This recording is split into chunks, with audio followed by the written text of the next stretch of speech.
আসসালামু আলাইকুম ওয়া রাহমাতুল্লাহি ওয়া বারাকাতুহু। আমি আছি হাফিজ লুকমান আলী খান। আপনাদেরকে একটা গুরুত্বপূর্ণ টপিক আমি শেয়ার করব, এবং এটা যারা ইয়ং জেনারেশন, যারা মুসলিম, তারা এই ইতিহাসগুলো জানা অনেক দরকার। ইনশাআল্লাহ আজকে এই টপিকে এই সবগুলো তথ্য আমরা একটা একটা আলোচনা করব। সেই ইতিহাসটা ছিল, একদিকে ছিল 313 জন সৈন্য, আরেকদিকে ছিল 1000 জন সৈন্য।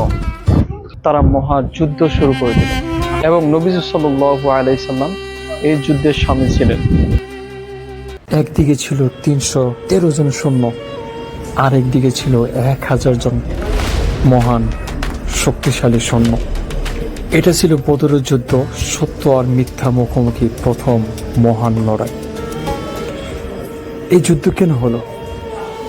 মক্কার কাফেররা বছরের পর বছর মুসলমানদের উপর নির্যাতন চালিয়েছে, তাদের বাড়িঘর ছিনিয়ে নিয়েছে, সম্পদ লুট করেছে। মদিনায় হিজরত করার পরও শান্তি দেয়নি। হযরত মুহাম্মদ সাল্লাল্লাহু আলাইহি সাল্লাম খবর পেলেন আবু সুফিয়ানের নেতৃত্বে বিশাল ব্যবসায়ী কাফেলা সিরিয়া থেকে ফিরছে। সেই কাফেলা আক্রমণের জন্য মুসলিমদের আহ্বান করা হয়, কিন্তু তখনই মক্কা থেকে আবু জাহেল 1000 সৈন্য নিয়ে যুদ্ধের জন্য রওনা হইল। আমাদেরকে বুঝতে হবে এই লড়াই কেন হলো এবং মুসলিমদের জনসংখ্যা কেন কম ছিল, তাদের প্রস্তুতি কেমন ছিল।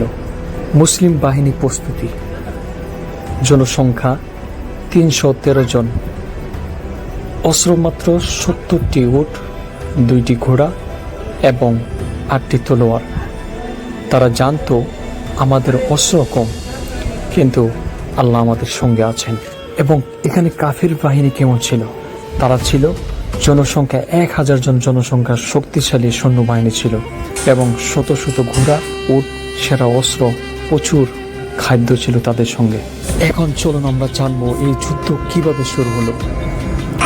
ওরা যুদ্ধ শুরু হলো, মুহাম্মদ সাল্লাল্লাহু আলাইহি সাল্লাম নিজ হাতের মুঠির মধ্যে মাটি ছুঁড়ে মারলেন এবং বললেন, ওদের মুখগুলো মাটি দিয়ে ভরে দাও, মাটি দিয়ে ভরে যাক।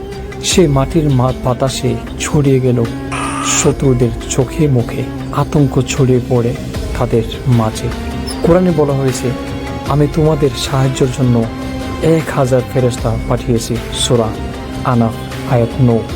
সাহাবীদের অনেকেই বলছে তারা এখন ঘোড়সওয়ার দেখেছে, যাদের মুখ দেখা হয়নি, তারা মানুষের মতো নয়, তারা শত্রুদের মাঝে বিচ্ছিন্ন করে ফেলেছে।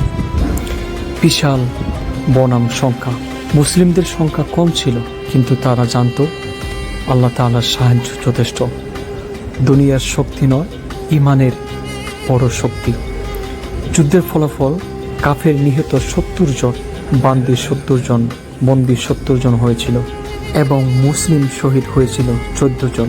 চিন্তা করেন, এই যুদ্ধে কাফের নিহত হয়েছে 70 জন, বন্দী 70 জন এবং মুসলিম এত কম সংখ্যক, তারা শহীদ হয়েছে 14 জন। এই বিজয় প্রমাণ করে দিল সংখ্যা নয়, সত্যের উপর বিশ্বাস হলে আসল শক্তি। ইমানের শক্তি হলো সবচেয়ে বড় শক্তি। এই যুদ্ধ থেকে তোমরা কি বুঝতে পারবে? সবাই একটু জানাবেন। যারা রাজনীতি করেন, যারা মুসলমানদেরকে তুচ্ছতাচ্ছিল্য করেন, আসলে আমরা ইতিহাস ভুলে গিয়েছি। একটা সময় ছিল কাফেররা ভাবলো যে মুসলমানরা এত লড়াই যুদ্ধে কেন তারা জিতে। 1 মাস তারা না খেয়ে থাকে, 1 মাস। একটা খেজুর এবং একটু খুরমা খেজুর খেয়ে তারা যুদ্ধে নামেন। তারা কিন্তু সংখ্যায় বেশি ঘনিষ্ঠ ছিল না, কিন্তু তারা ছিল ইমান শক্তি। তাদের ইমান এতটুকু পাওয়ারফুল ছিল, ইমান দিয়ে তারা যুদ্ধের লড়াইয়ে জয় হয়েছিল। আজকের ভিডিও এতটুকুই। চ্যানেল এই পেজটাকে আপনারা ফলো করবেন এবং পরবর্তী ভিডিও নিয়ে আমি আসবো। সবাই ভালো থাকুন, সুস্থ থাকুন। আসসালামু আলাইকুম।